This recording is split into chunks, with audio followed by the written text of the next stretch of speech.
Now, yesterday, Monday, March 11th, 2024, I went to give blood. I thought that would be a very good thing. Give blood. I don't know how many African Americans go and deliberately give blood. It may not be a number that it should be, but I went to do that yesterday. And the person, the nurse practitioner, whomever, did what they were supposed to do. Everything. Then I got to the point where I did the physical part, giving the blood and whatnot. Not giving the blood deliberately, but giving the blood to see what was wrong, if there's anything the matter. And then she took my blood pressure. And my blood pressure was high. It was at 193 over something, I forget. It was over 193. She told me, okay, drink some water, calm down, this, that, and the third. I said, okay.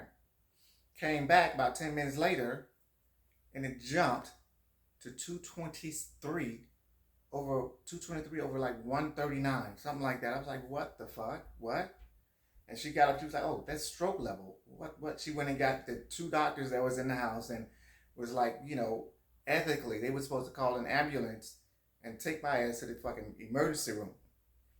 Because that was too damn high. I said, okay, let me go. I drove myself, went to the emergency room, and it became an odyssey. I had to stay overnight, of course. I had to stay overnight and had to get my blood pressure down. Everything. I saw it going down. They gave me all kind of medications and things like that. But I'm thinking, how the hell many of us, African Americans, we black folk here in the United States, how many of us are walking around not knowing that we're at stroke level?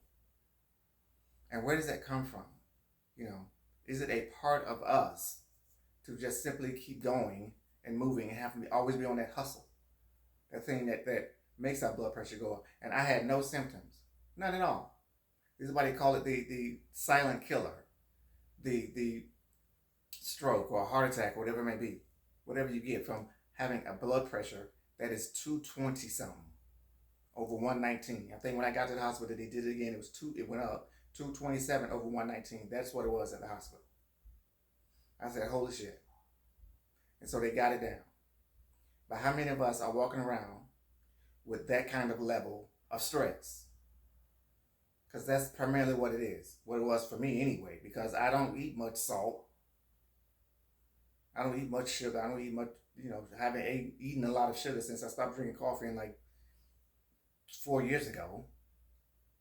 So how many of us are walking around with that kind of stress level that we don't even know that we are that stressed out, living in this thing called the United States, having to maneuver this capitalist system, to make the money, to get the bag, as they say, to make the money, however we make it.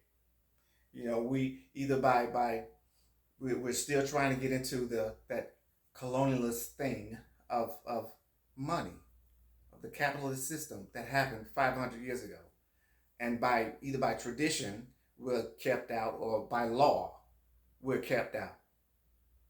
Just like what is it? They're doing away with DEI. By law, we're kept out. They're trying to bring that law back. But we're kept out of the system. So we have to maneuver to get into the system. And of course, rely on each other is a thing that we do. But that's part of it. Or we being stressed out at that maybe our house, when we go to sell our house, it's not valued at what it's supposed to be valued because they know Negroes live there. We're just stressed out, trying to send our children to school, get them a head start, all the things that we are trying to do, as everybody else is trying to do, but we have to do it harder. It's harder for us because of the historical record. How many of us are walking around stressed out like that? And of course, and I can't pay for it. That's going to be a bill that I can't pay. And I think just like a lot of people across America who still does not have insurance. Now, I had insurance when I was working at Barnes & Noble. I was working at Barnes & Noble for 19 years. I had insurance then, but then I left Barnes & Noble and they needed all my money. So I did not get insurance after that. And I had none. So this is going to be a bill that, hell, I'm just going to sit and look at because I can't do anything about it. About 6 months it's going to go into, they're going to try to get it, it's going to go to the thing that they go and try to get your money, whatever the hell that is. I forgot what that is, but we all know what that is. They're going to try and come and get it from me, collections. Hell, I ain't got it. A year from now, they'll try to sue my ass to get it. You know, what the fuck? So I don't know about that. I don't know. So I don't know how I'm going to make the money. And I think that get the money to pay for it, to pay for that bill. Well, just like a lot of other people across America, millions of others who still can't afford insurance, even though there's the Affordable Care Act and Obamacare and all that jazz, and you can get it through your employer who maybe just as much money as Obamacare, maybe less, maybe more, but you still can't afford it because you got to pay your rent, you got to pay your light bill, you got to pay your phone bill, you have to pay those bills. You just have to. I don't know. I don't know. Stressed out. Even in living in this capitalist system, we have the imposter syndrome. We a thing that we know we can do, and we've done it, and we still think that we're not good enough. I guess the other side of affirmative action, all those people who get affirmative action, those folks who are not Caucasian and male, they earn that shit.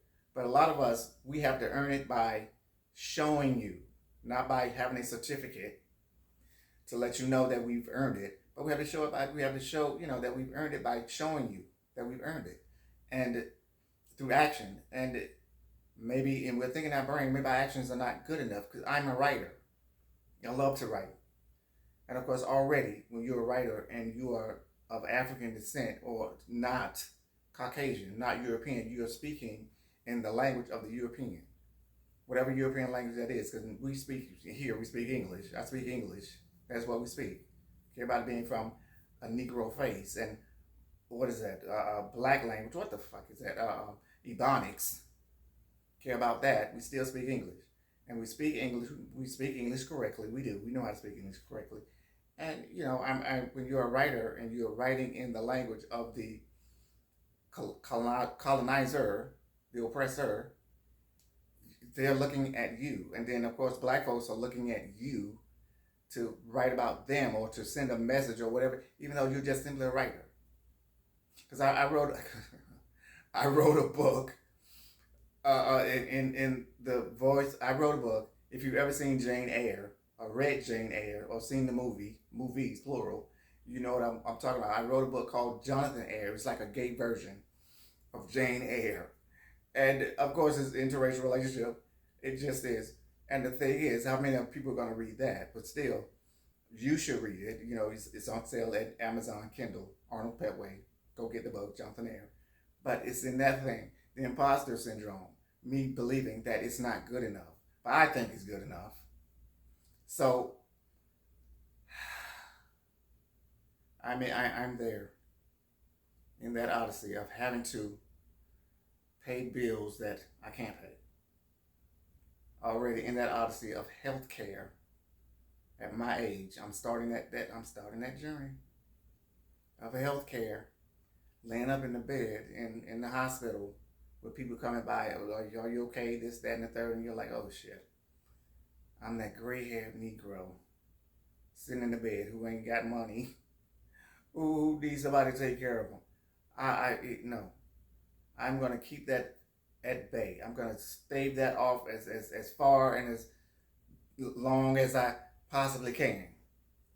But I'm there. How many of my generation, the generation who they call Generation X, dumb shit.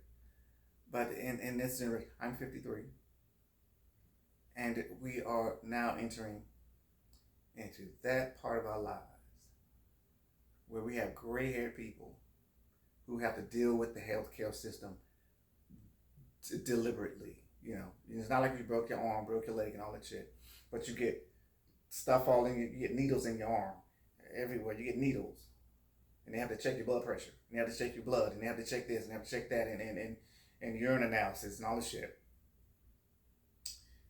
I am there.